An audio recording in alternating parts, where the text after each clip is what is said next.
Hi, I'm Cliff Ruddle, and I'm really happy to be with you today and spend a little bit of time learning more about endodontics together. There's an excitement in the world of endodontics with the dedicated mechanical file called Gold Glider.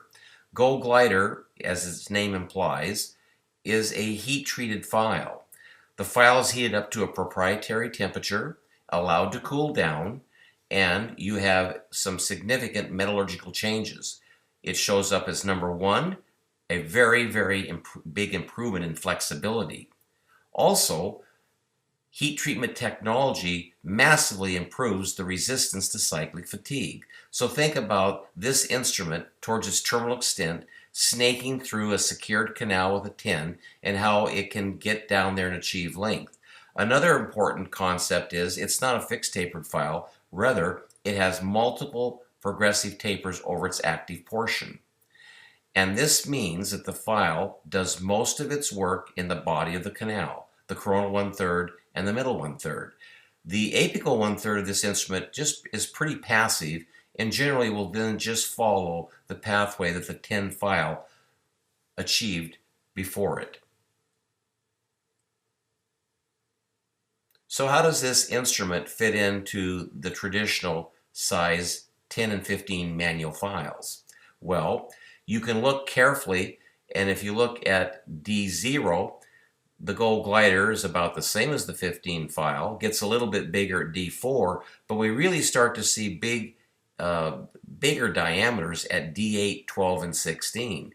And this would explain precisely why the instrument works as a pre-enlarger or a pre-shaping file, because it's doing a lot of work up in the body of the canal. This gives a bigger pathway then for the shaping file to follow.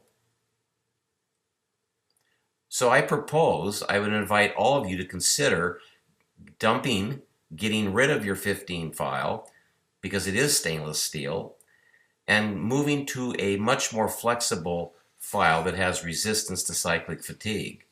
And again, the good news is it's just still two files. The better news is it makes a significantly bigger pathway to length than the 15 stainless steel hand file. I like to use a plastic block that has a challenge. A lot of colleagues will use a block that is called a J block, but this is the S block. And the S block is a nice challenge in that it has multiplanar recurvature.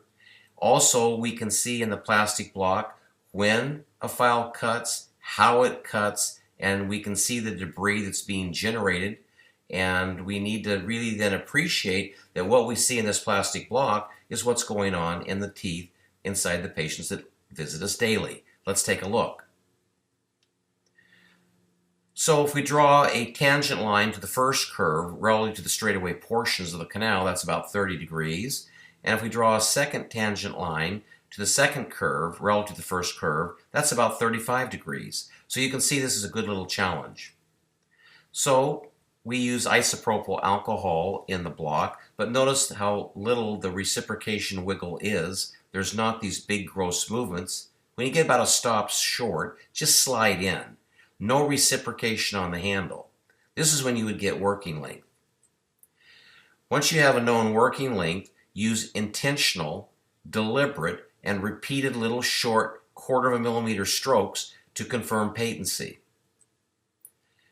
With a known working length and a patent canal, check the glide path. Pull a stop back, a stop, 2 stops, 3 stops, and if we can slip, slide, and glide over that apical 1/3, not only do we have a glide path, we own the glide path.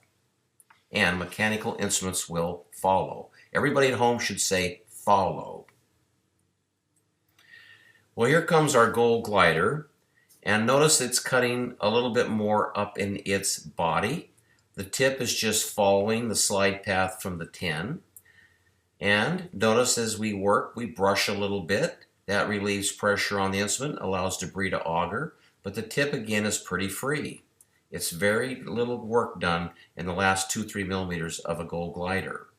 This is pre-enlarging the canal, and it's a pre-shaping file. We're going to need a motor to drive this file in its unique bidirectional movement. And the good news is, if you were a WaveOne user, you already have the motor that has the presets for you. However, if you are interested in this technology, which I would invite everybody that's serious about clinical endodontics to do, then you would want to buy the X-Smart IQ motor. This motor has a lot of capabilities, and there'll be other webinars to fully explain how it can really help us with patient education, storing and transfer information, and doing a variety of other things like measuring working torque and all that.